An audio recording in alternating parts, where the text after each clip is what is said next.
गंजेई सह तीन अभियुक्त गिरफ। कंधमाल जिलूर एक कार जोगे भुवनेश्वर को गंजेई चोराचालाण होता बेले गुरुवार माड़ बसी भंजनगर अबकारी विभाग। अबकारी टीम फुलबाणी भंजनगर ब्रह्मपुर रास्ता बाउंसलुंडी बाईपास छक निकट में चढ़ाऊ कर 45 केजी गंजेई सह एक कार को जबत करिछे।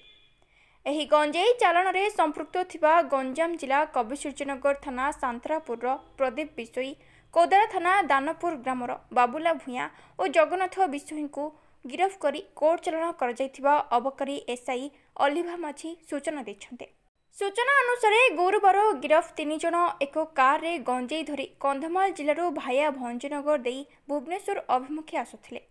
अबकारी टीम पेट्रोलिंग करुवा समय कौनसी सूत्रु खबर पाई भंजनगर अबकारी टीम फुलबाणी भंजनगर ब्रह्मपुर रास्ता बाउंसलुंडी बाईपास छक निकट में कार को अटकाई जांच करथिले। जांच समय गाड़ी मध्यरु 2टी जरी अखा भर्ती गंजेई बाहरी परे जबत गंजेई को मजिस्ट्रेट फकीर जीवन ज्योति नायकों उपस्थित रे ओजन कर जायथिला। एही मामला रे अबकारी विभाग एक मामला रुजु करी 3 जन को कोर्ट चालाण करिछे। अबकारी निरीक्षक डमरुधर हरिजन एसआई अलिभा माझी समेत अबकारी टीम चढ़ाऊ रे सामिल थिले। भंजनगर पुरुषोत्तम महापात्र सह ब्रज आचार्य रिपोर्ट जिला खबर।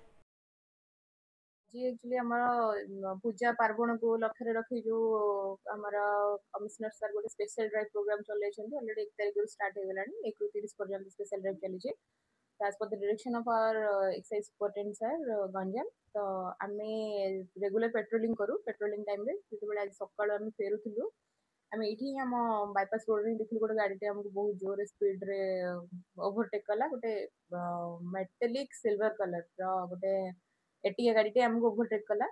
देखिले से बहुत जोर जाऊँ आमको टिके डाउट है बाउंसलुंडी से जो स्क्वायर पाखे बाईपास स्क्वायर पाखे अटकईलु। अटकला 3 जन आक्यूज थे 3 जन आक्यूज थे आ 2टा बस्ता था बस्ता 2टा को आम आमर मजिस्ट्रेट सार रिक्वेशन इमिडिएट देलु। आसला सार पहुँचला जो रिकवर कराई 2टा बस्तार गंजेई फुल था गोटे बस्तार 25 केजी गोटे बस्तार 20 केजी टोटाल 45 केजी गंजेई रिकवर होता।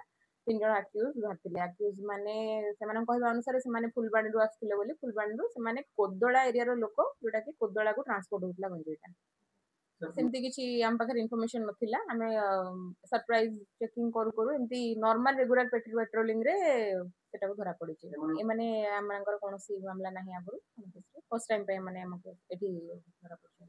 आमे जति कि जानिछु जे ब्राउन सुगर केस गोटे भंजनगर पुलिस स्टेशन करिसेंती बट आम पाखे सेमती किसी इनफॉरमेशन नाही। फर्स्ट टाइम पे सेटा तो प्रथम थर पे ही भंजनगर से ब्राउन सुगर केसटा रिकवर होइतिला कि आम पाखे सेमती किसी इनफॉरमेशन आज पर्यंत ना। स्टिल जब इनफॉरमेशन आसे आम भी से गुड़ा इनफॉरमेशन नवा चेष्टा करूँ आसला आम निहती भाव में से केस भी करूँ।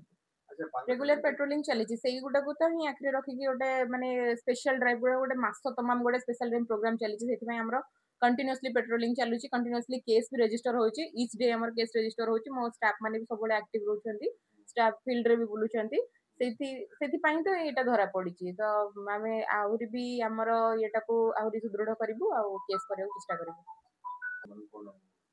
नहीं युवक माने ही तो संपर्क रहते आम कारण जो धरी से बहुत कम एज पिला गुड़ा लाइक समस्ते 18 ରୁ 25 वर्ष भितर से तो युव गोष्ठी ही बेसी संश्लिष्ट होती कारण बहुत कम बयस पैसा रोजगार करने को गोटे छोट रास्ता तैयारी कर कम सर्टकट रे अधिक पैसा रोजगार करेंगे से लिप्त हो जाती। स्टिल मुझे गोटे जिन एडवाइस करने चाहिए जे केबे भी कौन समय सक्सेसटा सर्टकट नुहे। तो निहाती भाव में पाठ पढ़ जो आम 18 वर्ष 24 वर्ष पिला धरी से आमठू भी बहुत छोट तो ये बयस आम पाठ पढ़ुलू से बयस आसिक बेपार में संश्लिष्ट हो गले। तो से मोर गोटे रिक्वेस्ट रे निजे पाठ पढ़ु निज गोड़ निजे ठिया हूँ केबे भी सक्सेस कौन सर्टकट न थाए।